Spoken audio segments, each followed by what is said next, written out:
అయ్యా గడిచిన కాలం అంతా నీ మహాకృప మమ్మల్ని కాల్చి భద్రపరిచినందుకు నీకు వందనాలు స్తోత్రాలు. మరి ఒకసారి తండ్రి నీ మందిరాలను ఇలా ఉంచేదైనా నీ పాదాలు నిలబడి ఉండగానైనా ఈ సమయంలో నీ వాక్యం ద్వారా మీరు మాతో మాట్లాడిన ప్రభావ అయ్యా నువ్వు మాకు సిద్ధపరిచిన మాటలు మాకు బయలుపరచండి. నిలబడి నేను కొట్టువని మరి చేతండి అయోగ్యుని అల్పుని అజ్ఞానం ఏ యుగత అర్హతలేని మనయ్యా కేవలం నీ కొరకు బోరుగా పాత్రగా మాత్రం నిలబడగా నీ చెల్లెని మనకు సోకి రాత్రి మాతో మాట్లాడి మీ నామం మహింపరుచుకోమని మా రక్షణ పరమైన యేసుక్రీస్తు దేవుని నామమున ఇచ్చిన ప్రార్థన వేడుకుంటున్నాం తండ్రి ఆమేన్.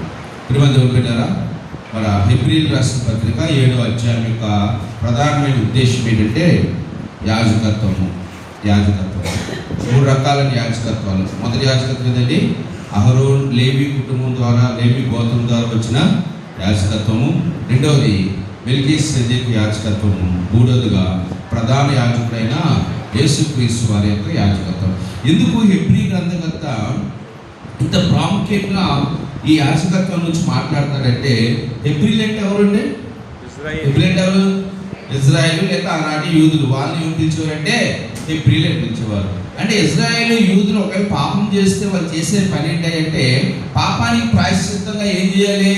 మందిరానికి వెళ్ళి బలి అర్పించాలి. మరి బలి అర్పించేది ఎవరమ్మా? ప్రధాన యాజకులు.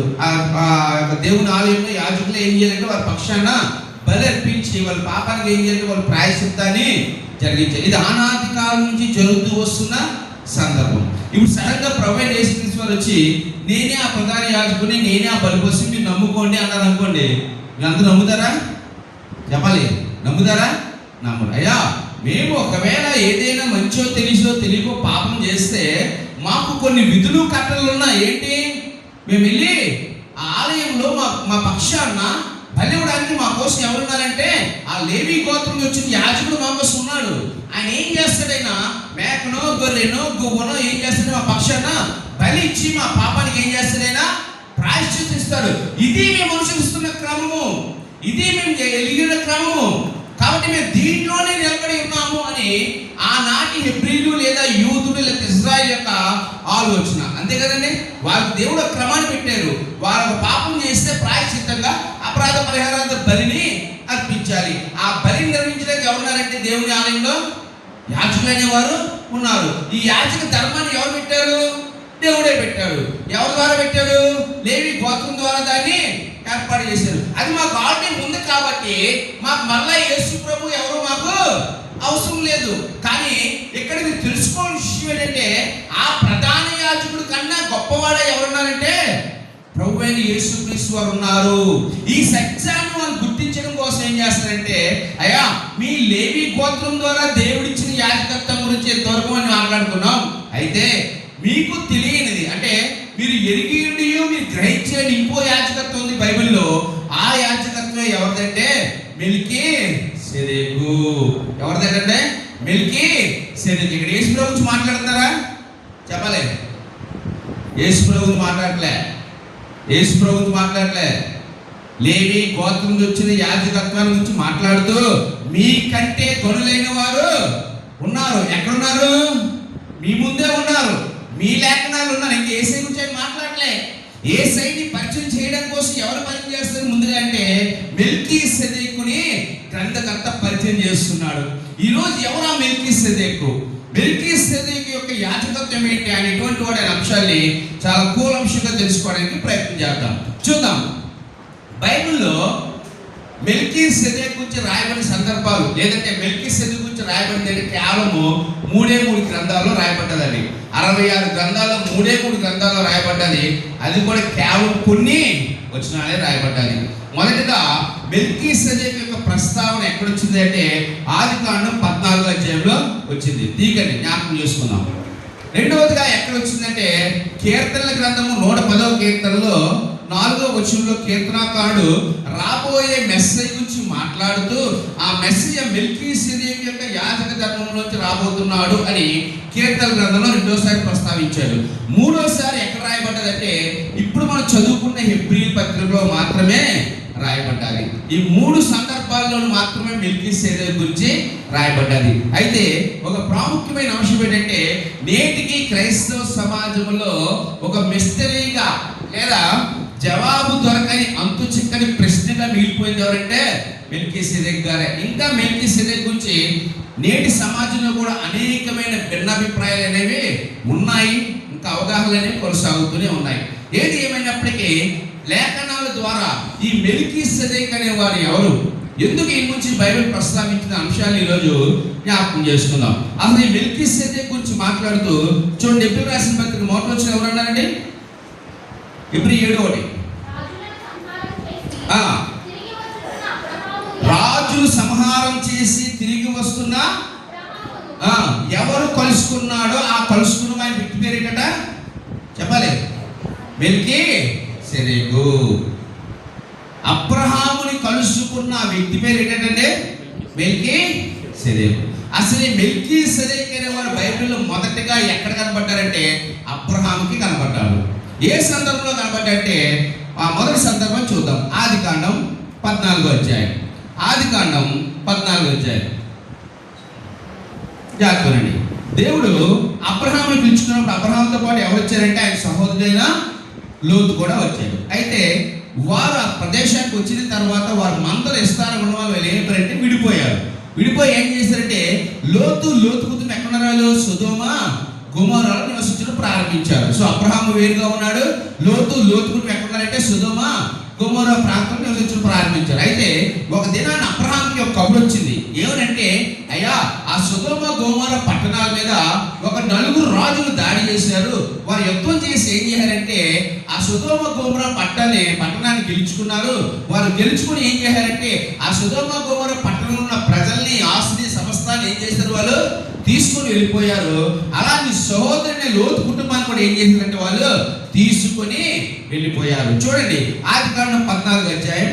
ఆదికాండం 14వ అధ్యాయం 8వ వచనం. అప్పుడు 9వ చూడండి.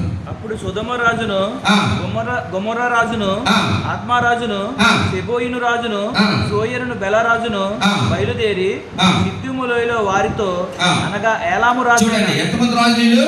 సొదొమ రాజు, గొమొర్రా రాజు, ఆత్మా రాజు, సెబోయి రాజు, సోయర్ రాజు. ఎంతమంది? 5 రాజుల మీదకి 4 రాజులు ఏం చేశారంటే యుద్ధానికి వచ్చారు. ఈ 5 రాజులు ఎవరంటే సొదొమ రాజు, గొమొర్రా రాజు. ఈ సొదొమ గొమొర్రాలు ఎవరున్నారు ఇప్పుడు? లోతు గారు, లోతు యొక్క కుటుంబం. ఎవరైనా? అబ్రహాము యొక్క సహోదరుడు. ఇప్పుడు ఈ 5 రాజ్యాల మీదట ఎవరు వచ్చారంటే చూడండి 14:9 చూడండి. అనగా ఏలాము రాజు, గొయ్యాల రాజు, షీనార్ రాజు, ఎల్లాసర్ రాజు. ఎంతమంది రాజులు వచ్చారట చెప్పడమా? 5 రాజుల మీద ఎంతమంది రాజులు వచ్చారండి? ఇప్పుడు 5 రాజుల మీద ఎంతమంది వచ్చారు?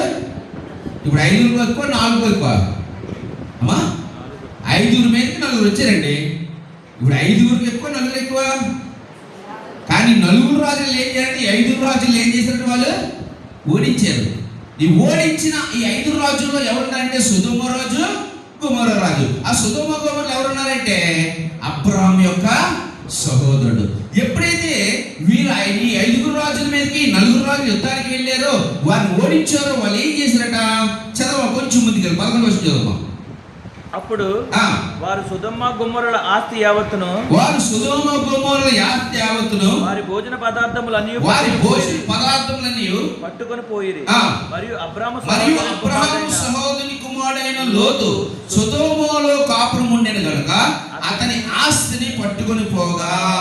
ఏం పట్టుకొని పోయారంటే 4 రాజులు సొదొమ గొమొర్రాని, అందులో ఉన్న మనుషుల్ని, అక్కడ ఉన్న ఆస్తిపాస్తుని, సమస్తాన్ని పట్టుకెళ్తూ వాళ్ళతో పాటు ఏం తీసుకెళ్ళిపోయారంటే అక్కడే ఉన్న లోతు కుటుంబాన్ని, వారి ఆస్తిపాస్తులు కూడా వాళ్ళు ఏం చేయాలంటే ఈ 4 రాజులు పట్టుకెళ్ళిపోయారట. ఈ విషయం ఎవరు వచ్చింది? చదువు నెక్స్ట్ వర్షం. పట్టుకొని పోగా తప్పించుకున్న ఒకడు వచ్చి హెబ్రీయుడైన అబ్రాహామునకు ఆ సంగతి తెలిపెను. అప్పుడు ఎష్కోలు సహోదరుడు మమ్రే ఏలోను వనరులో కాపురం ఉండెను. వీరు అబ్రాహాముతో నిబంధన చేసుకొనిన వారు. అబ్రాహాము తన తమ్ముడు చెరపట్టబడిన విని తన ఇంట పుట్టి అలవర్చబడిన 318 మందిని వెంట పెట్టుకొని దాని మట్టుకు ఆ రాజుల్ని ఏం చేశాడట? చూడండి 4 రాజులు వచ్చారు, 5 రాజులతో యుద్ధం చేశారు. అర్థమవుతుందా? ఈ 4 రాజులు 5 రాజులు ఏం చేశారని ఓడించి సమస్తాన్ని పట్టుకొని పోయారు. ఇలా పట్టుకుపోయిన పోయిన ఈ నలుగురు రాజులతో పాటు ఎవరు పోయారంటే అబ్రహాం సోదరులు లోతు కుటుంబం కూడా వెళ్ళిపోయింది. ఈ విషయం తెలిసిన అబ్రహాం గారు ఏం చేశారట? అబ్రహాం గారు ఏమైనా దేశానికి రాజా, సైన్యాధిపత చెప్పలే కాదు. వెంటనే తన సహోదరుడు కుటుంబం ఎలాగైంది తెలియక అబ్రహాం ఏం చేశాడట? తన ఇంట ఉన్న 318 మంది యోధులను తీసుకుని వెళ్ళి ఆ రాజుల్ని తరిమి ఏం చేశాడంటే తన సహోదరుని లోతుని ఆ రాజ్యాన్ని కూడా ఏం చేశాడైనా విడిపించారు. చూడండి, 4 రాజులు వెళ్ళి 5 రాజులు ఓడించారంటే వీరు ఎంత బలమైన వాళ్ళో చూడండి. కాదంటారా? చెప్పాలి. 4 రాజులు వెళ్ళి 5 ఓడించారంటే ఈ 4 బలమైన వాళ్ళే కదా. మరి ఈ మీకు ఎంతమంది వెళ్ళాలంటే 6, 8, 10 మంది వెళ్ళాలి. ఎంతమంది వెళ్ళారట అంటే 6 రాజులు అంటే రాజులు 6 వెళ్ళరు కదా. వెనకాల సైన్యం అంతా కొన్ని వేల మంది, లక్షల మంది ఉంటారు. కానీ అబ్రహాము కేవలము తన ఎంట పుట్టిన 318 మందిని తీసుకెళ్ళి ఆ 4 రాజులతో యుద్ధం చేసి వారిని తరిమి కొట్టి ఆ రాజుల్ని విడిపించాడు. ఎవరిని? సొదొమ రాజుని, గొమొర్రా రాజుని, ఆయనతో పాటు తన సహోదరుడైన లోతుని, లోతు ఆస్తిని ఏం చేయడంటే ఆయన విడిపించినట్టు ఉంది. చదవ నెక్స్ట్ వాక్యాలు చదవమా. రాత్రి వేళ అతడును అతని 16 చదువు. 16 రాత్రి వేళ అతడును అతడి దాసులను వారికి ఎదురుగా మొనలు తీర్చి వారిని కొట్టి నమస్కునకు ఎడమతడున్న హోబా మట్టుకు తరిమి ఆస్తి యావత్తు తిరిగి తెచ్చి తన తమ్ముడైన లోతును అతని ఆస్తిని ప్రజలను తిరిగి తీసుకొని ఏం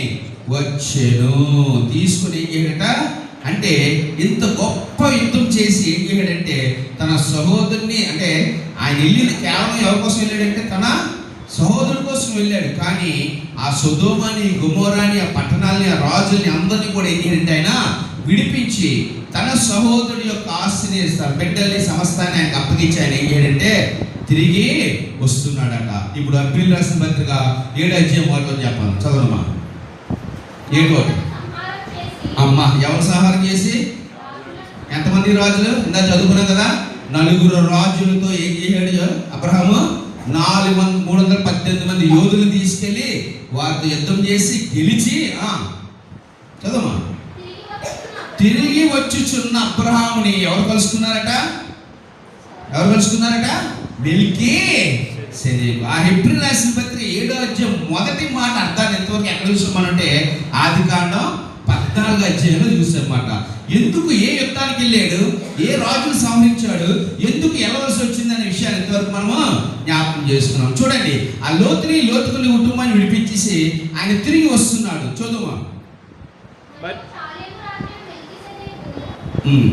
ఎన్నో ఆదికాండం. అతడు కదొర్లాయోమెరును అతనితో కూడా నన్ను రాజులను ఓడించి తిరిగి వచ్చినప్పుడు సొదొమ రాజు అతనికి ఎదుర్కొనుటకు రాజు లోయ అను షాలే లోయ మట్టుకు బయలుదేరి వచ్చాను. రాజు లోయ అని షాలే లోయ మట్టుకు అంటే ఎప్పుడైతే ఈ అబ్రహాం విజయాన్ని సాధించుకొని సమస్తాన్ని గెలుచుకొస్తున్నాడో ఆ సొదొమ రాజు ఏం చేస్తున్నాడంటే అబ్రహాం కలవడానికి వెళ్తున్నాడు. అయితే ఆ అబ్రహాంని కలవడానికి సొదొమ రాజు వస్తున్నాడు. అయితే అబ్రహాం కూడా తన ప్రయాణంలో తిరిగి వస్తుంటే ముందుగా ఆయన ఎవరు కలిసారట? చదవం ఇప్పుడు. మరియు షాలేము రాజైన మెల్కీసెదెకు రొట్టెను ద్రాక్షారసం తీసుకొని వచ్చెను. అతడు సర్వోన్నతుడు దేవుని యాజకుడు. చదవమా. అప్పుడు అతడు అబ్రాహామును ఆశీర్వదించి ఆకాశమునకు భూమికి సృష్టికర్తయు సర్వోన్నతుడైన దేవుని వలన అబ్రాహాము ఆశీర్వదింపబడుగాక అనియు నీ శత్రువులు నీ చేతికి అప్పగించిన సర్వోన్నతుడు దేవుడు స్తుతింపబడుగాక అనియు చెప్పెను. అప్పుడు అతడు అన్నిటిలో ఇతనికి ఏం చేయట? 10వ వంతు ఇచ్చెను. అంతే. చూడండి, యుద్ధం గెలిచి అబ్రహాం గారు తిరిగి వస్తున్నారు. ఆ తిరిగి ప్రయాణంలో ఒక పక్క సొదొమ రాజు కూడా అబ్రహాం కలవడానికి వస్తున్నాడు. ఈయన కూడా ఆ సొదొమ రాజుని వారిని కలవడానికి ఈయన కూడా బయలుదేరి వస్తున్నాడు. అయితే అంతగానే ముందుగానే ఈయనకి ఎవరు ఎదురుపడ్డారంటే షాలేము రాజు అయిన మెల్కీసెదెకు ఎదురుపడ్డాడు. ఎవరు ఎదురుపడ్డాట? షాలేము రాజు అయిన మెల్కీసెదెకు ఎదురుపడ్డాడు. ఈ ఎదురుపడిన వాడు ఏం చేశాడంటే ఆ వచ్చిన మెల్కీసెదెకు ఎవరంటే ఆయన షాలేము రాజుగా పిలువబడుతున్నాడు. రెండవది ఎవరంటే ఆయన సర్వోన్నతుడైన దేవునికి యాజకుడిగా ఉన్నాడట. ద్రాక్షరసం పట్టుకొస్తున్నాడట. ఆయన వచ్చినప్పుడు ఎదురుగా ఎవరున్నారంటే అబ్రహాముని ఎదుర్కొన్నాడు, కలిశాడు. అబ్రహాం కలుసుకోగానే ఆయన ఏం చేయండి, అబ్రహాముని దీవించాడు. అయ్యా, నీ శత్రువులు నీ చేతికి అప్పగించిన ఆ దేవుడు నిన్ను దీవించును గాక, ఆ దేవుడు స్తుతింపబడును గాక, అతని ద్వారా నువ్వు ఏమవుతావు, ఆశీర్వదింపబడతావని చెప్పి మెల్కీసెదెకు ఎవరు దీవించాడు, అబ్రహాము దీవిస్తే వెంటనే అబ్రహాం ఏం చేశాడంటే తన కలిగిన యావత్తులో 10వ వంతుని ఆ మెల్కీసెదెకుకి ఇచ్చాడు. అంతేనండి స్టోరీ, అంతే అక్కడ జరిగిన ఘటన. ఆ తర్వాత బైబిల్లో మెల్కీసెదెకు అనే వ్యక్తి ఎప్పుడు ఎక్కడ కనబలే. ఆ సందర్భాన్ని గురించే మళ్ళా 2 సార్లు రాశారు తప్ప మళ్ళా మెల్కీసెదెకు ఎవరిని కలిసినట్టుగా, ఎవరితో కలిసినట్టుగా కానీ, ఎవరితో మాట్లాడినట్టు కానీ ఎక్కడా బైబిల్లో సందర్భం అనేది లేనే లేదు. కీర్తన 114లో ఉన్నదైనా, హెబ్రీ రాసిన పత్రికలో ఉన్నది కూడా ఆ ఆది కాండములు ఆయన ముందే చెప్పాడు కదా, హెబ్రీ గ్రంథకర్త. అబ్రహాము ఎవరినైతే రాజులకు సంబంధించి తిరిగి వస్తున్నాడో అప్పుడు ఎవరు కలుసుకున్నాడైనా, ఆ సందర్భం ఎక్కడంటే ఆది కాండము 14 చేసినంత. అంటే ఒకే ఒక సందర్భంలో ఆయన ప్రత్యక్షతగా కనబడ్డాలి, ఒకే ఒక సందర్భంలో ఆయన కనబడ్డాడు. ఆ వ్యక్తే మెల్కీసెదెకు, ఆ వ్యక్తే మెల్కీసెదెకు. ఇంతకీ ఈ మెల్కీసెదెకు ఎవరు, ఈ మెల్కీసెదెకు ఎవరు, ఈ మెల్కీసెదెకు ఉన్న లక్షణాలు ఏంటి, ఎందుకు ఈరోజు మెల్కీసెదెకు గురించి మనం మాట్లాడుకుంటామంటే జాగ్రత్తగా జ్ఞాపకం చేసుకుందాం. చూడండి, మొదటిగా ఆదికాండం 14 వచ్చిన మరియు షాలేము రాజు. చూడండి, కొన్ని లక్షణాలు చెప్తాం. మొదటిగా ఆయన ఎవరండి, షాలేము రాజు అని పిలువబడ్డాడండి. రెండవదిగా ఆయన ఏం పిలువబడ్డాడు తెలుసు, ఆయన సర్వోన్నతుని దేవుని. చదవమ్మా. నెక్స్ట్ మూడోది ఏం చేయడు ఆయన, అబ్రహాముని. మూడోది ఏం చేయడు ఆయన, అబ్రహాముని ఆశీర్వదించాడు. నాలుగవదిగా ఏం చేయడంటే అబ్రహాము చేత 10వ వంతుని ఏం చేయడు ఆయన తీసుకున్నాడు. అదే కదా ఉంది అక్కడ ఆదికాండం 4వ అధ్యాయంలో 4 విషయాలు నిలువ చూస్తున్నాడు. నెంబర్ 1, ఆయన షాలేము రాజుగా పిలువబడ్డాడు. నెంబర్ 2, ఆయన అబ్రహాముని ఆశీర్వదించిన వాడిగా ఉన్నాడు. మూడవదిగా ఆయన దేవుని యొక్క యాజకుడిగా ఉన్నాడు. నాలుగవదిగా అతడు అబ్రహాము చేత 10వ వంతుని తీసుకున్నవాడుగా ఉన్నాడు. ఇది ఆయన లక్షణాలండి, ఇవి ఆయన యొక్క క్వాలిటీస్. అసలు ఈ మెల్కీసెదెకు యొక్క లక్షణాలు ఇప్పుడు జాగ్రత్తగా జ్ఞాపకం చేసుకుందాం. మొదటిగా మెల్కీసెదెకు ఎలా కనబడుతున్నాడంటే రాజుగా ఉన్నాడు అన్నాడు. ఈ మెల్కీసెదెకు అనే పేరుకి అర్థం ఏమిటి అంటే హెబ్రీ రాసిన పత్రిక 7వ అధ్యాయం.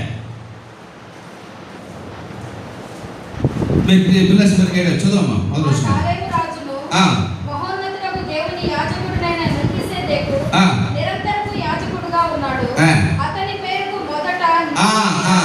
అతని పేరుకి మొదట 2 పదాల యొక్క కలిపి రాయబడిన పేరు. అంటే మెలెక్ ప్లస్ సెదెక్, మెలెక్ ప్లస్ సెదెక్ 2 పదాల యొక్క కలిపితే వచ్చే పేరేంటే మెల్కీసెదెక్. మెలెక్ అనే మాటకు అర్థం ఏంటంటే రాజు అని అర్థం. మెలెక్ అనే మాటకు అర్థం ఏంటంటే రాజు.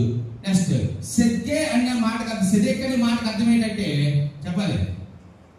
సెద్కే అనే మాటకు అర్థం ఏంటి అమ్మా, నీతి అని అర్థం. ఏమని అర్థం అండి, మనం పాట పాడతాం కదండి, యెహోవా సిద్కేనని పాడరా.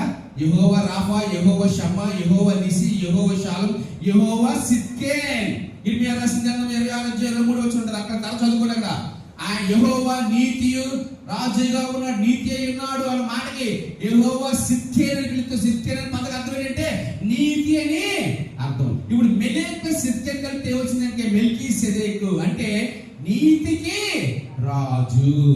ఆయన పేరుకి అర్థం ఏంటంటే ఆయన నీతికి రాజు అయి ఉన్నాడు. మరి రెండో మాట ఏమన్నాడు ఆయన, అతడు సమాధానపు రాజుగా ఉన్నాడు. మరి సమాధానపు రాజు ఎలా ఉన్నాడంటే జాగ్రత్త విద్దాం. ఆయన పేరు ఏం పేరుట, షాలేము రాజు. ఏ రాజు అండి ఆయన, షాలేం. షాలేం అనే పదం దేంట్లో చూసిందంటే షలోం అనే పదం. షలోం అంటే ఏంటి, అందరూ బాగా తెలుస్తుంది. షలోం అంటాం. షలోం అంటే ఏంటి, సమాధానము. షాలేం అనే పదానికి అర్థం ఏంటంటే ఏం చెప్పలే, సమాధానము. షాలేము రాజు అంటే అర్థం ఏంటి, సమాధానపు రాజు. ఈ 2 పేర్లు ఎక్కడి నుంచి వచ్చాయంటే ఆయన కలిగి ఉన్న పేరులోనే అతని యొక్క వ్యక్తిత్వాన్ని దేవుడు దాచిపెట్టున్నాడు. ఒకటి, ఆయనకి నీతికి రాజుగా ఉన్నాడు. రెండోది ఆయన ఎలా ఉన్నాడంటే సమాధానానికి రాజుగా ఉన్నాడు.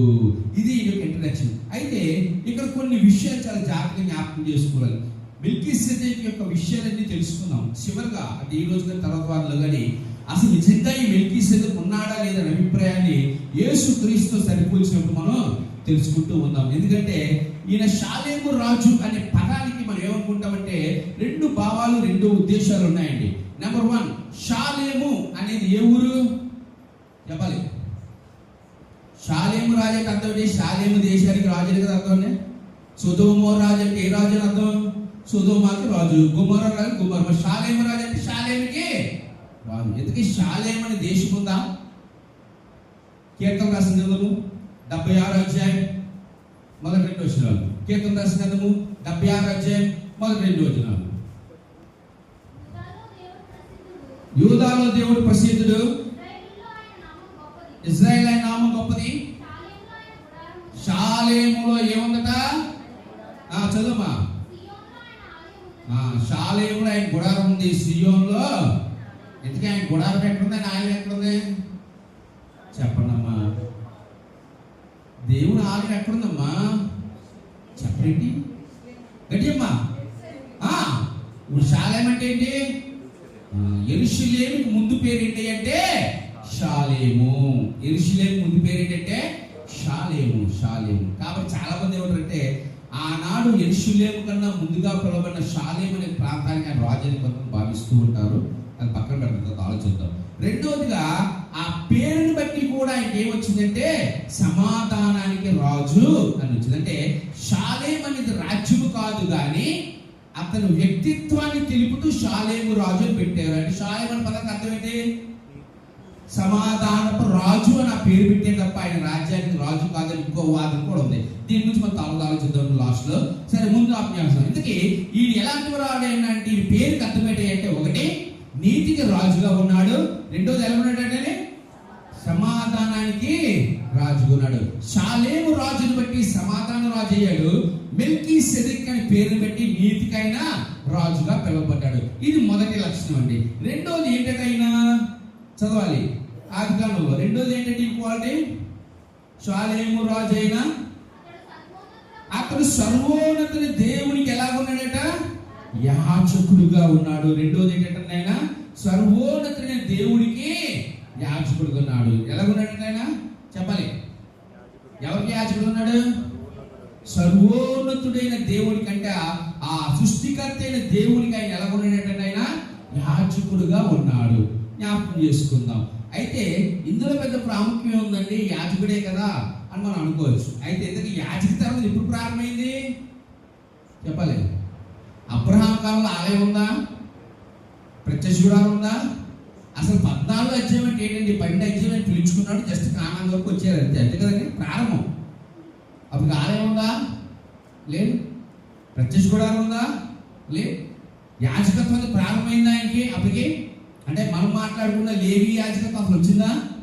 లేదు. మరి అయినప్పటికీ కూడా అప్పటికే ఆయన ఎలా ఉన్నాడంటే దేవునికి యాజకుడుగా ఉన్నాడు. అయితే ఎటువంటి యాజకుడుగా ఉన్నాడంటే హెబ్రీ గ్రంథంగా చెప్తాడు. చూడండి, ఇక్కడున్న ప్రతి దాన్ని మొదట ప్రారంభ పరిచయం ఎవరు చేస్తారంటే ఆదికాండం చేస్తారు. దాన్ని ఎవరు ఎవరిస్తున్నారంటే హెబ్రీ గ్రంథకర్త. చూడండి, ఆయన పేరు షాలేము రాజు అన్నాడు. ఆ పేరుకి అర్థం ఏం చెప్తాడు ఆయన హెబ్రీ గ్రంథకర్త? సమాధానపు రాజు, నీతి రాజు. రెండోది ఆయన సర్వోన్నతుడైన దేవునికి యాజకుడు. ఎలాంటి యాజకుడు అంటే చదువు హెబ్రీ రాసిన 7వ అధ్యాయం కొంచెం ముందుకు తెలియక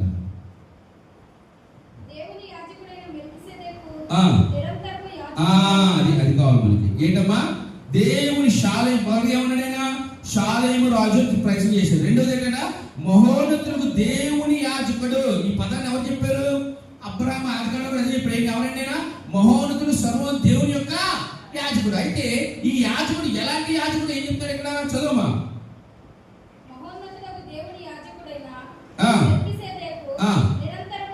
చాలమ్మా. ఏ యాజకుడు అంటే నిరంతరము అది కాదు చూసుకోవాలండి. యాజకుడే. యాజకత్వం లేనప్పుడే యాజకుడుగా ఉన్నాడు. మొదటి పాయింట్. అయితే ఎలాంటి యాజకుడు? సర్వోన్నతుడికి నిరంతరము. నిరంతరము యాజకుడు అంటే అర్థం ఏంటి? ఎప్పటికీ ఆయన యాజకుడు, ఇంకో యాజకుడు లేవు. అహరోను లేవి గోత్రంలో వచ్చిన యాజకత్వం ఏంటి అంటే చెప్పండి, కహాతీయులు అంటే అహరోను వంశస్థులు ఏం చేయాలి? ప్రధాన యాజకత్వాన్ని చేయాలి. ఓకేనా? గెర్షోనీయులు మీతో పక్కన వాళ్ళు వేరే పనులు చేస్తారు అనుకుందాం. ఇప్పుడు ఈ లేవి గోత్రంలో అహరోను వంశస్థులు వచ్చిన వారు ఏం చేయాలంటే యాజకత్వాన్ని చేయాలి. వారందరూ నిరంతరం యాజకత్వం చేస్తున్నారా? నిరంతరము యాజక ధర్మం జరిగించాలి. కానీ యాజకుడు నిరంతరం ఉంటాడా? చెప్పాలి. నిరంతరము యాజక ధర్మం అంటే అర్థం ఏంటంటే ఎప్పుడు దేవుని యొక్క ధర్మము యాజకత్వం జరిగించాలి. అంటే మన చర్చికి ఎప్పుడు పాస్టర్ గారు ఉండాలండి. అయ్యగారు ఉన్నారు, తప్ప అయ్యగారు వచ్చారు, తప్ప ఇంకా అయ్యగారు వస్తారు అంటే దేవుని యొక్క యాజకత్వం జరుగుతుంది. కానీ అన్ని సంవత్సరాలు ఒక ఆయన చేస్తున్నారా? అర్థమవుతామని చెప్పేది. ఇది లేవి గోత్రంలో యాజకత్వం ఎలాగంటే అహరోను యాజకుడుగా ఉన్నాడు, చనిపోతే ఎవరైనా ఆ ధర్మాన్ని మెయింటైన్ చేయడానికి ఇంకొక యాజకులు అయ్యాడు తప్ప అహరోను నిరంతరం యాజకుడుగా లేడు. అహరోను కుమారులు నిరంతరం యాజకులు లేరు. అంటే వీరు యాజకత్వ ధర్మాన్ని కొనసాగిస్తున్నారు నిరంతరం తప్ప ఆ యాజకులు నిరంతరం నిలిచేవారుగా లేరు. అయితే ఈ మెల్కీసెదెకు ఎలాంటి వాడట? సర్వోన్నతుడైన దేవుని యాజకుడు. అయితే ఆయన ఎలాంటి వాడంటే నిరంతరము యాజకుడు. అంటే ఆయన తర్వాత ఆయన పిల్లలు, ఆయన తర్వాత ఇంకోళ్ళు వచ్చే అవకాశము, ఆయనే ఎప్పటికీ యాజకుడు. పాసిబుల్ కదా? మెతీషులా లాంటి వాడు హెచ్చరిక ఎంతగా సంతలు బతికాడు బైబిల్ హెచ్చరికలు బతికేవాడిని అంటే 900 సంవత్సరాలు వచ్చిన తర్వాత మెతీషులా కూడా చనిపోయాడు. ఆయనకి ఎక్కువ కాలం బతికాడు భూమి మీద. మరి ఈయన మెల్కీసెదెకు ఎంతకాలం బతికాడంటే ఏం చెప్పాలి? ఇప్పుడు నిరంతరము యాజకుడు అంటే ఆయన ఏం లేదండి. అందుకే ఆ మాట వాడాడు. ఏమంటే ఆయనకి ఆదియు అంతము లేనివాడు. చూడండి బిల్గస్ బతిగా మాట్లాడదు ఒకసారి.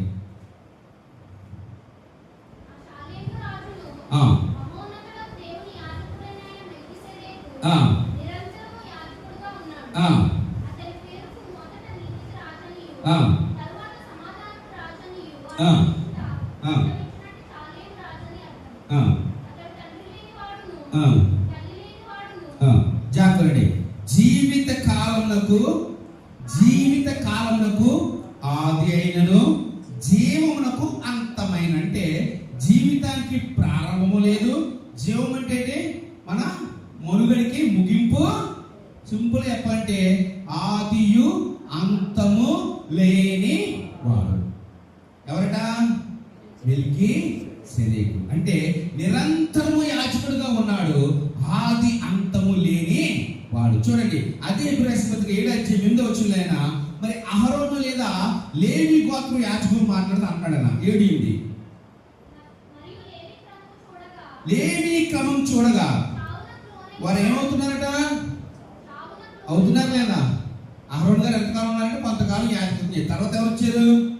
ఆయన కుమారులు వచ్చారు. వారు కూడా వేరే కొద్ది చెయ్యారు, వాళ్ళు చనిపోయారు. తర్వాత ఎవరు వచ్చారు? ఇంకొకరు వచ్చారు. అంటే ఈ లేవి క్రమంలో యాజకత్వం వచ్చిన వారు దేనికి లోనవుతున్నారు అంటే వారు నిరంతరము యాజకులుగా లేరు. యాజక ధర్మం అయితే ఉంటుంది, ఆలయం ఉన్నంతకాలం పట్టించుకోవడం ఉంది. కానీ యాజకత్వం అనేది చేసేవారు నిరంతరము యాజకులుగా వారు లేరు. చదువు వాక్యానికి ముందుకి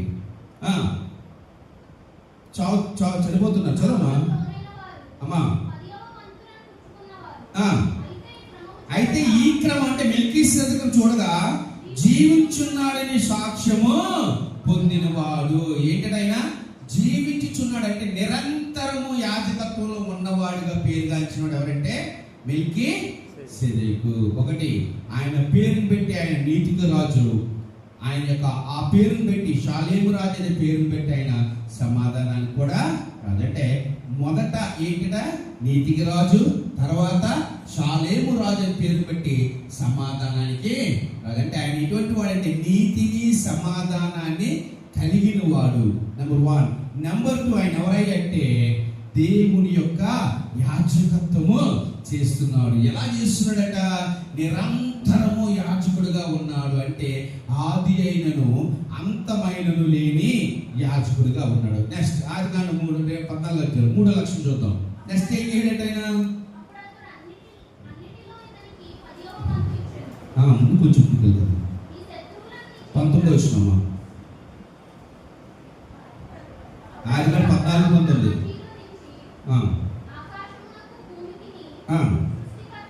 అప్పుడు అతడు అబ్రహాముని ఏం చేయడంటే, ఎవరు అతను?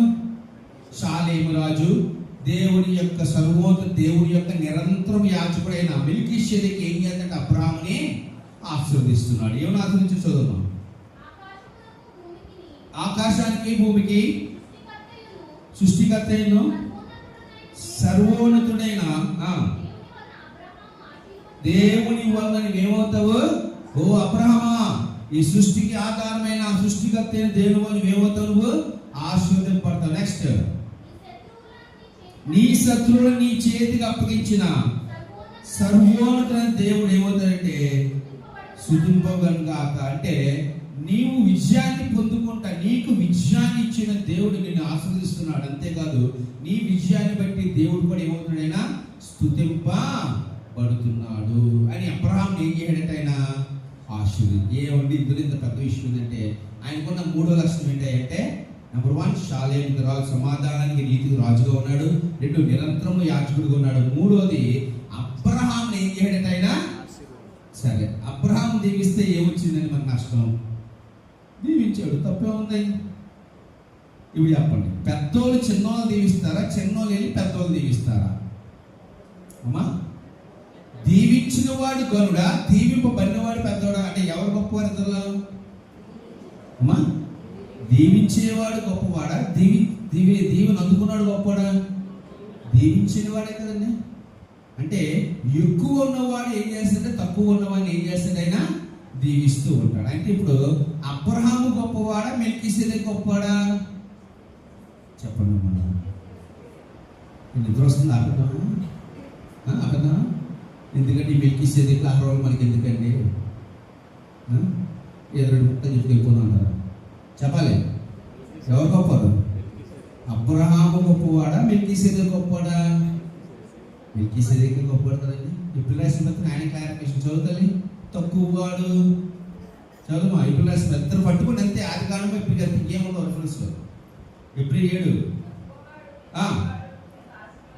తక్కువ వాడు ఏమవుతాడంటే ఎక్కువ వాడి చేత ఆ ఆశీర్వదింపడిన మాట కేవలం నిరాపేక్షమే ఉన్నది. ఇప్పుడు ఎవరు ఎక్కువ వారు, ఎవరు తక్కువ వారు చెప్పాలి.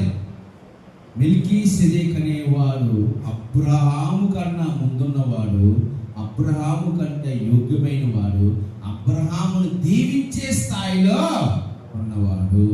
అబ్రహాముని దీవించే స్థాయిలో ఉన్నవాడు. ఇది మెల్కీసెదెకున్న అధికారం. అంటే అబ్రహామునే దీవించాడు అంటే ఇంకా ఆలోచించాక అబ్రహాం ఎవరినైనా పితరులకి విశ్వాసులకి, అంటే విశ్వాసులందరికీ తండ్రి అబ్రహాం అయితే ఈ అబ్రహాం ఇంకో దీవించాడంటే మరి ఆయన ఎంత గొప్పవాడండి, ఎంత ఔన్నత్యం వాడే ఉంటాడు ఆయన.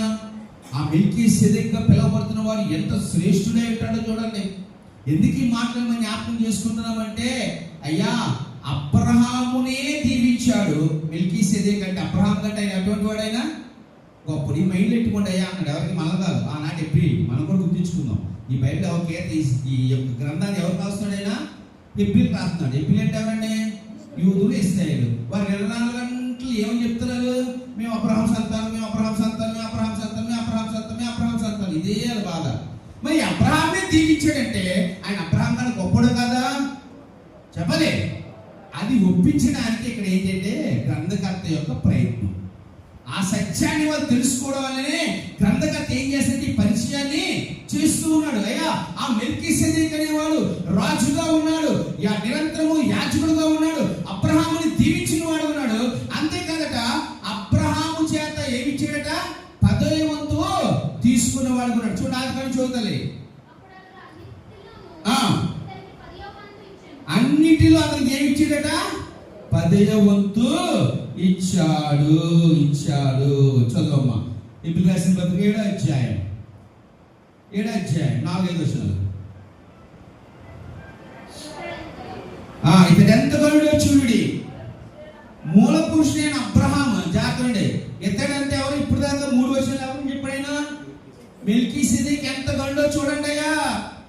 ఓ ఇబ్రీలారా, ఓ ఇశ్రాయేలులారా, ఓ యూదులారా, మీరు అనుకుంటున్న ఈ లేవి యాజకత్వ క్రమాన్ని గురించి మీరు మాట్లాడు. మాట్లాడుతున్నారు.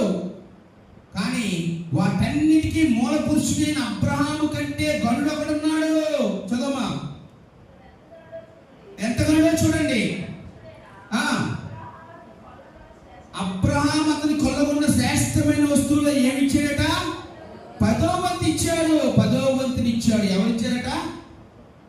అంటే అసలు నిన్న మనం జ్ఞాపకం చేసుకున్నాం, యాజకులు పోషింపబడడానికి 10వ వంతు ఇవ్వాలి. ఎవరు ఇవ్వాలి?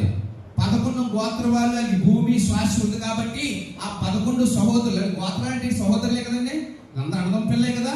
మిగతా 11 మంది సహోదరులు వారి గోత్రం వారు ఏం చేయాలంటే 10వ వంతుని ఇస్తే ఆ 10వ వంతు వారు ఎవరు పోషింపబడుతున్నారు? యాజకత్వం చేస్తున్న ఆ లేవి గోత్రం అనేది పోషింపబడుతుంది. అంటే ఈ లేవి గోత్రానికి, యాజకత్వం చేసిన లేవి గోత్రాన్ని ఎవరు దశమ భాగం 10వ వంతు ఇస్తున్నారంటే వారి సహోదరులైన వారు ఇస్తున్నారు, వారు పోషించబడడానికి. చదువు ఎప్పుడు మాట రాస్తున్నాయి అన్న.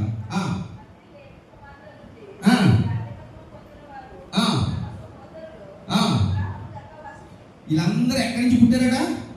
ఆ అబ్రహాము గర్భవాసం పుట్టిన మిగతా సహోదరులందరూ కలిసి ఏం చేస్తున్నారే అంటే ఆ లేవి గోత్రంలో యాజకత్వం చేయించిన వారికి ఏం చేస్తున్నారట? 10వ భాగాన్ని ఇస్తూ ఉన్నారు. అయితే ఇప్పుడు వీళ్ళందరికీ పితరుడైన అబ్రహాము వెళ్ళి ఇంకొక ఆయన ఏం చేస్తాడు? 10వ వంతు ఇస్తున్నాడు. అంటే ఇప్పుడు జాగ్రత్త, అబ్రహాము ఎవరు కన్నాడండి? చెప్పాలి. అబ్రహాము ఎవరు కన్నాడు? ఇస్సాకుని. ఇస్సాకు ఎవరు కన్నాడు? యాకోబు. యాకోబు ఎవరు కన్నాడు? 10 మంది పిల్లలు. సరే, అందులో ఒకడు ఉన్నాడు, ఎవరైనా? లేవి. ఆ లేవి నుంచి ఏమొచ్చింది? అహరోను యాజకుడు కదా. ఇప్పుడు అబ్రహాము గారు వెళ్ళి మెల్కీసెదెకుకి దశమ భాగం ఇచ్చాడంటే ఇస్సాకు ఇచ్చినట్టే, యాకోబు ఇచ్చినట్టే, యాకోబు సంతానంలో వచ్చిన లేవి గోత్రపు యాజకులందరూ కూడా ఇచ్చినట్టే. అవునంటారు కదా? చెప్పాలి. వారి మూల పురుషు అంటే ఈ యాజకత్వం అనేది 10వ వంతు రాక మునిపే వాళ్ళు మూల పురుషుడైన అబ్రహామే మెల్కీసెదెకు 10వ వంతు ఇచ్చాడంటే ఇప్పుడు కానీ నిన్న కాలం వచ్చిన ఈ లేవి యాజకత్వం వారందరూ, అయ్యా మీరందరూ ఎప్పుడో తెలియకుండానే అదే మెల్కీసెదెకు యాజకత్వం మీరు ఏం చేశారు? 10వ వంతు ఇచ్చి ఆయన ముందు మీరు నిలబడ్డారు. అంటే ఇప్పుడు మెల్కీసెదెకు యాజకత్వం గొప్పదా? లేవి గోత్రపు యాజకత్వం గొప్పదా? చూడండి, ఎబిల్ రాసిన పత్రిక 7 చదువుతాలి, మాట చదువుతాలి.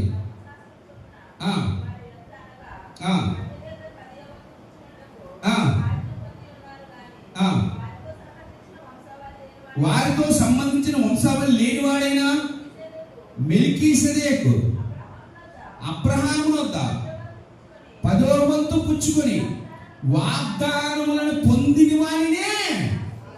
అబ్రహాం అప్పుడు వాగ్దానం పొందాడా లేదా చెప్పండి? ఎక్కడ పొందాడైనా? 14 అధ్యాయులు వచ్చాడు మెల్కీసెదెకు. 12 అధ్యాయులు దేవుడు ఆవిడ దీవించాడు, జ్ఞాపకం చేసుకున్నావు కదా. ఒకటి, నీ దేశాన్ని విడిచిపెట్టి నీకో దేశాన్ని ఇస్తాను, దేశం పేరు తెలియదు, ఓకే బయలుదేరాడు. రెండోది, నేను గొప్ప వాగ్దానం చేసిన వాడిని దీవించాడంటే ఆ దీవించిన వాడు ఎన్నడవారంటే ఆ వాగ్దానాన్ని నెరవేర్చే స్థాయిలో ఉన్నాడు. అంత గొప్పవాడు. అటువంటి వాడికి అబ్రహాం ఏం చేయడట? 10వ వంతు ఇచ్చాడు. చదువుతలే.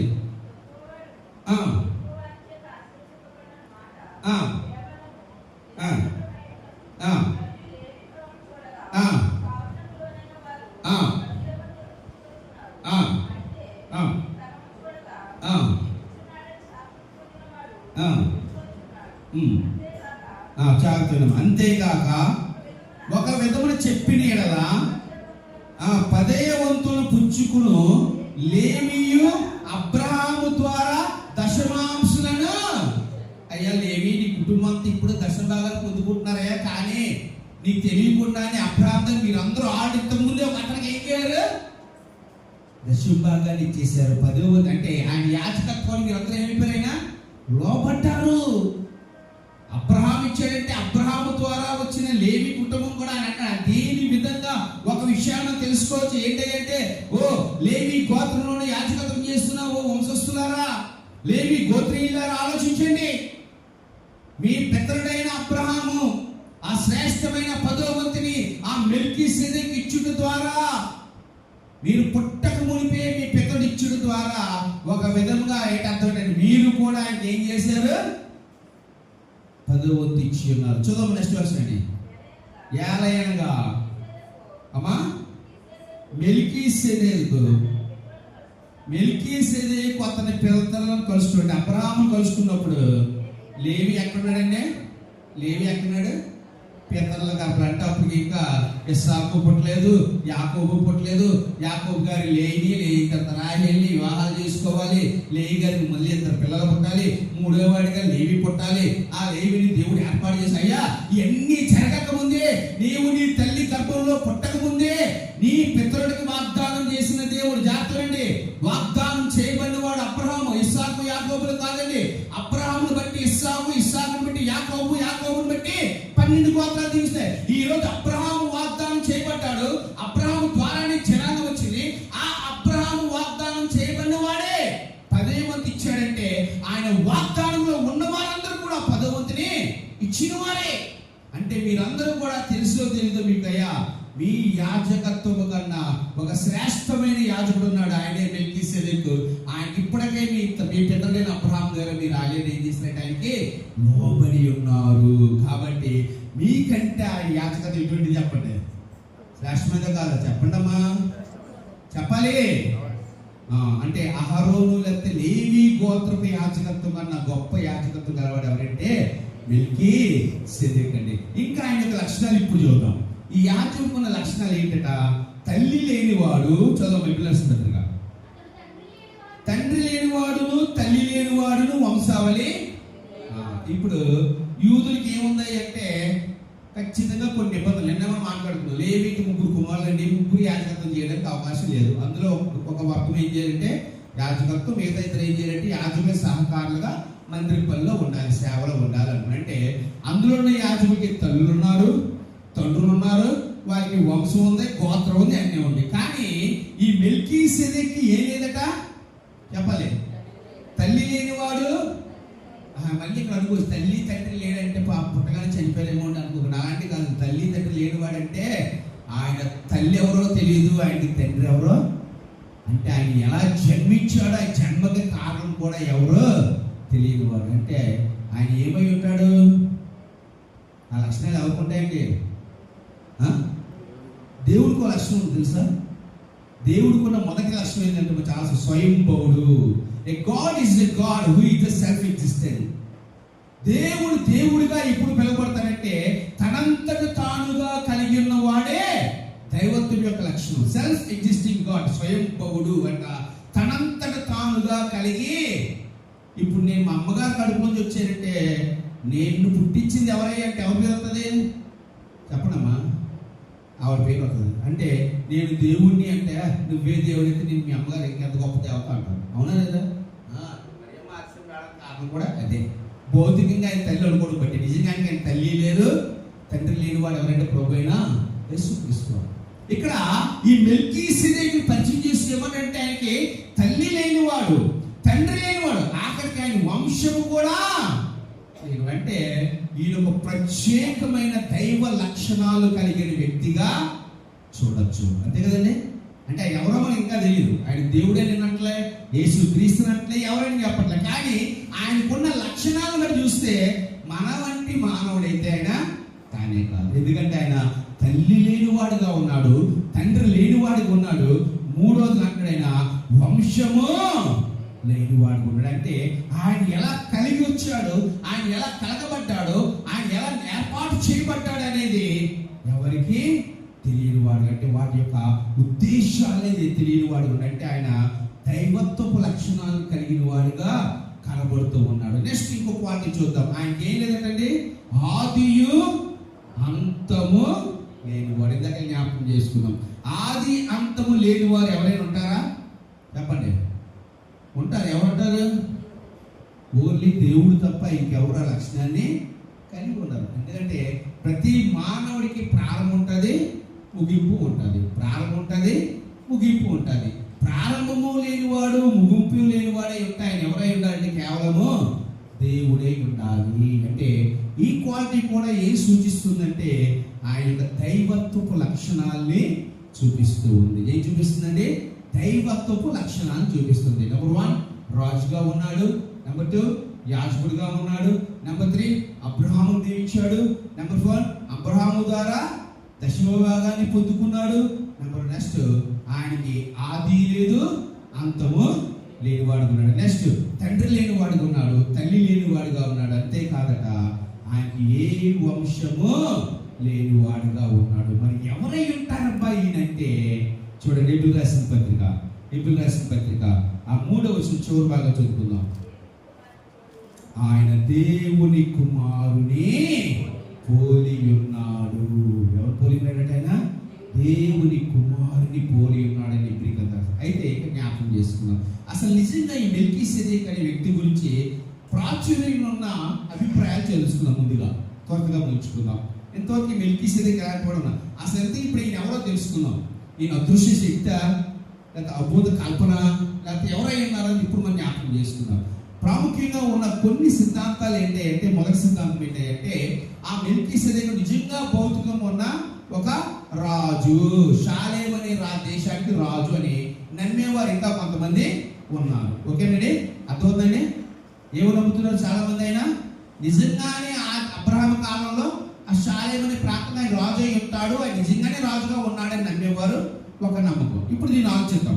ఈ నమ్మకం నిజమైతే సరే, షాలేం అనే ఊరుంది, రాజు అయినాడు. కానీ షాలేం అనేది ఊరైతే ఉండొచ్చు, రాజు అయితే ఉండదు, కానీ యాజకత్వం అనేది ఉందా? చెప్పాలి, చెప్పండి అమ్మా. ఆ కాలానికి యాజకత్వం ఉందా? మరి యాజకత్వం లేనప్పుడు ఆయన యాజకుడిగా ఎందుకు పిలువబడ్డాడు? సరే, కొన్ని యాజకత్వం కూడా ఒక ఇంట్లో దొంగతనంగా చేసుకుంటున్నాడు, దేవుడు పిలిచాడు ఆయన ఇంట్లో ఆయన యాజకుడు ఉన్నాడు అనుకుందాం. కానీ నిరంతరం ఉండే యాజకుడిగా ఉంటాడా? చెప్పాలి. ఆది అంతం లేనివాడుగా ఉంటాడా? ఉండడు. తల్లి తండ్రి పిల్లలు లేనివాడుగా ఉంటాడా? తవసు లేనివాడు ఉంటాడా? ఉండడు. అంటే రాజు అనేవాడు ఉన్నాడు, రాజుగా భౌతికంగా ఆయన ఒక రాజే, ఒక మనిషి అని నమ్మేవారికి ఇవన్నీ వాదనలు ఏం చేస్తున్నాయంటే అది నిజము కాదు అని అర్థం చేసుకోవచ్చా లేదా చెప్పండి? చెప్పాలి. పోనీ రాజే ఉన్నాడు అనుకుందండి, రాజు ఉన్నాడు, ఓకే, బాగా. యాజకుడు ఎలా అవుతాడు? పోనీ యాజకుడు కూడా అయితే నిరంతరం యాజకుడిగా ఎలా ఉండగలుగుతాడు? అలాంటప్పుడు ఆ యాజకుడు అనేక సార్లు ఏమని తాను కనపరుచుకోవాలి. కానీ ఎక్కడ కనపరుచుకున్నాడంటే ఒకే ఒక సందర్భంలో మాత్రమైనా కనపరుచుకున్నాడు. అంటే ఆయన తర్వాత ఆయన ఉన్నాడో లేడో కూడా ఆయన రాయబడలేదు. కానీ ఆయన గురించి ప్రకటించినప్పుడు ఎలా ఉందంటే ఆయన నిరంతరము యాజకుడిగా ఉన్నాడు. మరణం అంటే ఆది అంతము లేని వాడుగా ఉన్నాడు. అంటే ఆయన ఫిజికల్ గా కనిపించే రాజు కానే కాదు. రెండవ ఆలోచన ఏంటి అంటే, అక్కడ లాస్ట్ ఎబ్రికతగా ఆయన దేవుని కుమారుని. సో రెండవ వాదన ఏంటంటే, ఆనాడు మెల్కీసెదెక్ కింద కనబడిన వారు ఎవరంటే ప్రభు అయిన యేసు క్రీస్తు వారు. ఎవరంటే ఆయన? చెప్పాలి. ప్రభు అయిన యేసు క్రీస్తు వారై ఉన్నారు అనేది రెండవ వాదన. అంటే ఏంటంటే చూడండి, దేవుడి కుమారుడు ఎవరంటే ప్రభు. ఆయన మరణము లేదు, ఆయన ఆది నేనే, అంతే కదా. ఎన్నోసార్లు ఆల్ఫా నేనే, ఓమేగా నేనే, మరణం నిలిచిన వాడిని, సజీవుడైన వాడిని, నిత్యము జీవించిన వాడిని, యుగయుగములు సజీవుడిగా ఉన్నవాడిని ఎవరంటే ప్రభువైనా. అంటే ఇప్పుడు చెప్పిన లక్షణాలన్నీ డైరెక్ట్ గా ఎవరు కనబడుతున్నాయి? చెప్పాలి. యేసుక్రీస్తు వారికేనా? అవునా చెప్పండి. యేసుక్రీస్తు వారు యూదుల రాజుగా పిలవబడ్డాడా లేదా? నెక్స్ట్ ఆయన ప్రధాన యాజకుడుగా పిలవబడ్డాడు. మెల్కీసెదెక్ ఎలా ఉన్నాడు? ఆయన రాజు అయి ఉన్నాడు, యాజకుడు అయి ఉన్నాడు. యేసుక్రీస్తు ఎలా ఉన్నాడు? ఆయన రాజుగా ఉన్నాడు, యాజకుడుగా ఉన్నాడు. కానీ అహరోను వంశంలో ఉన్నవారు వాళ్ళు కేవలం యాజకులే, కానీ వాళ్ళు రాజులు కాదు. చెప్పండి, లేవి గోత్రం రాజులా? ఓన్లీ కేవలం ఓన్లీ యాజక ధర్మమే. కానీ యేసుక్రీస్తు రాజుగా ఉన్నాడు, యాజకుడుగా ఉన్నాడు. ఇక్కడ మెల్కీసెదెక్ ఎలా ఉన్నాడు? ఆయన రాజుగా ఉన్నాడు, యాజకుడుగా. అంటే మరణం అంతం లేనివాడు, ఆది లేనివాడు, తండ్రి లేనివాడు, తల్లి లేనివాడు, వంశము లేనివాడు, నిత్యము యాజకుడుగా ఉండేవాడు, నిత్యము నివసించేవాడు. ఎన్ని లక్షణాలు చూసి రెండవ ప్రైవేట్ ఆయనే ప్రభు అయిన యేసు క్రీస్తు వారు. సో ప్రభు అయిన యేసు క్రీస్తు వారే, అందులో ఎటువంటి సందేహము లేదు. అయితే ఆయన శరీరధారిగా భూమి మీదకి వచ్చాడా అంటే బైబిల్ అంటుంది ఆయన రెండవ రాగంలో వస్తున్నాడు అని చెప్తుంది. ఆయన ఇప్పుడు మనం రెండవ రాగం చూస్తే మూడో రాగం చూస్తున్నామా? చెప్పండమ్మా, మూడో రాగడా? మరి రెండవ రాకడంటే 2000 సంవత్సరాల క్రితం వచ్చింది ఏమవాలి? మొదటి రాకడ.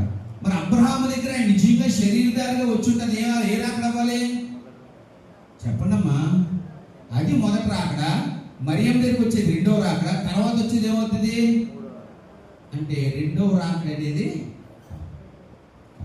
అంటే ఆయన యేసుక్రీస్తుని పోలి ఉన్నవాడు అంటే నిజంగా భౌతికంగా ఆయన వచ్చి జీవించాడు అని అర్థం కాదు. మరి ఏంటి అర్థం అంటే జాగ్రత్త. మొట్టమొదటి బలి ఎక్కడ జరిగిందండి చెప్పండి? బలి ఎందుకు ఇస్తున్నారండి? అమ్మా ఏంటి ఏమి బలి కాదు, అది నరహత్యారు. దాని బలి అన్నారు. బలి అంటే ఇప్పుడు అందరూ ఒకళ్ళు చంపిస్తూ బలిచ్చే దేవుడు అన్నారు. అమ్మా నోవా ఏదే తోటలో ఏం జరిగిందమ్మా? ఏదే తోటలో ఏం జరిగింది? ఈ పండు తిరిగి మీరు నిశ్చయంగా చచ్చేదరు. చచ్చారా? ఎలా బతికారు వాళ్ళు? అక్కడే యేసు ప్రభు గురించి దేవుడు చెప్పాడు కదా అధ్యాయంలోనే, ఇగో నీకును స్త్రీ సంతానానికి ఏం పెడుతున్నాను అంటే మొదటి బలి అక్కడే జరిగింది. అంటే బలి అనేది అక్కడే స్థాపించబడ్డాది. 2000 సంవత్సరాల తర్వాత భూమి మీద జరిగిందేమో కానీ ఆ బలి అనేది మొదట ఎక్కడైంది? దానికి సాదృశ్యంగానే ఒక జంతువుని చెప్పి ఏం చేయడం చర్మాన్ని. మరి మొదటి ప్రధాన యాజకుడు ఎవరు? మొదటి బలి ఇచ్చిన యాజకుడు ఎవరు? దేవుడే.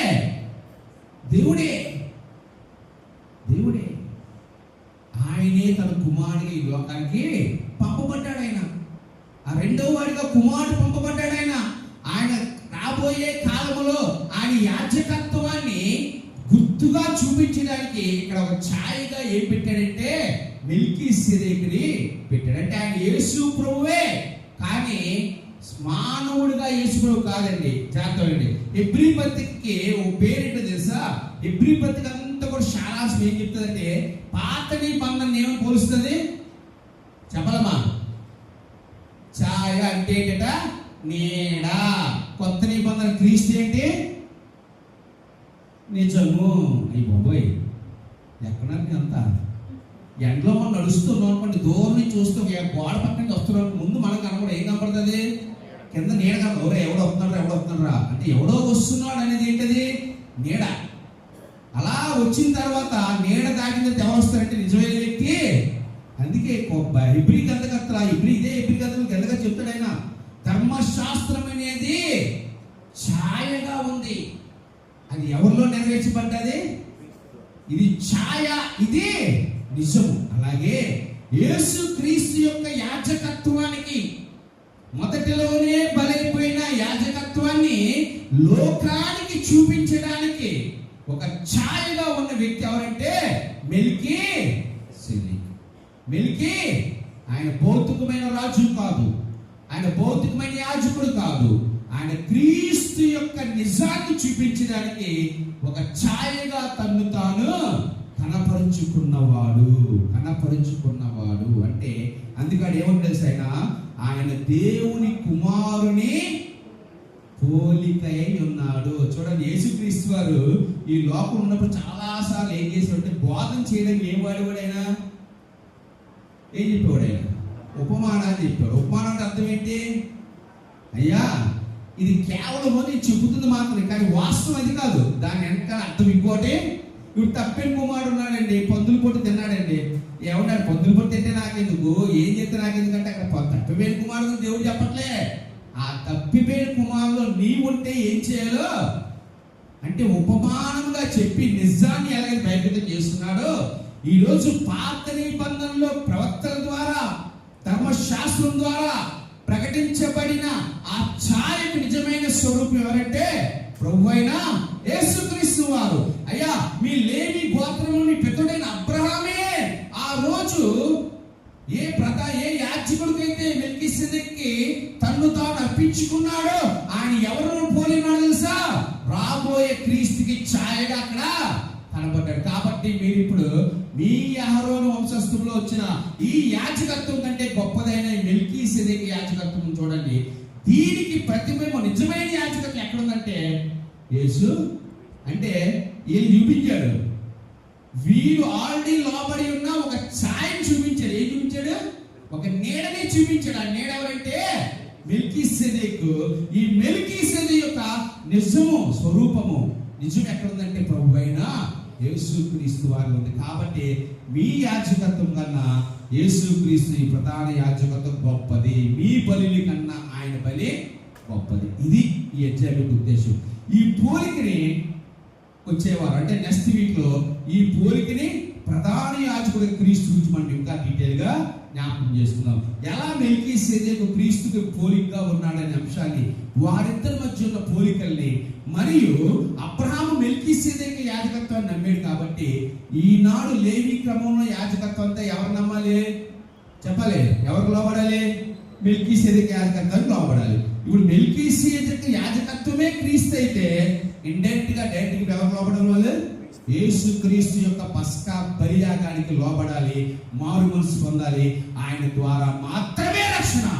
కోడల యొక్క మేకల యొక్క రక్తం వల్ల కాదు అనే మాటని నిర్ధారణ చేయడానికి, ఆ బలి పశువుగా వచ్చిన యేసుక్రీస్తును పరిచయం చేయడానికి హెబ్రీ గ్రంథకర్త పడుతున్న ప్రయాస ఈ యాజకత్వం యొక్క క్రమంగా ఉంది. కాబట్టి ఈరోజు మెల్కీసెదెకు యొక్క పరిచయాన్ని చూసాం. ఇప్పుడు ఆయన క్రీస్తును పోలి ఎలా ఉన్నాడు, ఆయన గురించి ఉన్న విభిన్న వాదనలు ఏమిటి, ఆయన యొక్క నిజమైన క్రీస్తు ఎలా ఉంటున్నాడు, ఆయన ద్వారా హెబ్రీలుగా ఏం చెప్తున్న విషయాన్ని సోమవారం మనం జ్ఞాపకం చేసుకున్నాం. కళ్ళు మూసుకొని చిన్న ప్రార్థన చేసుకుందాం. కళ్ళు మూసుకొని చిన్న ప్రార్థన చేసుకుందాం. సర్వగారి కృపదేవి వందనాలు, స్తోత్రాలయ్యా. ఇంతవరకు మాతో ఉండి మాతో మాట్లాడడానికి వెళ్ళి ఉన్నాను. స్తోత్రాలు. ఈ వాక్యం ద్వారా మాతో మాట్లాడుతున్న దేవానికి వెళ్ళి స్తోత్రాలు. లేవి గోత్రపు యాజకత్వం కంటే ఘనమైన వాడు, యోగ్యమైన వాడుగా మెల్కీసెదెకు యాజకత్వం చూపించేవాడు. వారి పితరుడైన అబ్రహామే అయ్యా మెల్కీసెదెకు ద్వారా ఆశీర్వదించబడ్డాడు. వారి పితరుడైన అబ్రహామే తనైన ఆ మెల్కీసెదెకు దశభాగాన్ని ఇచ్చాడు. అందును బట్టి ఆనాటి లేవి యాజకత్వం అంతా కూడా ఆ మెల్కీసెదెకు యాజకత్వానికి లోబడి వారికి ఉన్నారయ్యా. ఈరోజు ఈ వాక్యం ద్వారా ఇంకా అనేక సత్యాలు మాకు మాట్లాడి సిద్ధపడుతుంది. వందనాలు తండ్రి. నేను ఇంతవరకు మాతో మాట్లాడాలకు నీ ఒక్కరికే సమస్తమైన మహిమలంతా ప్రభువు ఆరోపించుకుంటూ మా రక్షకుడు యేసు క్రీస్తు చిన్న ప్రార్థన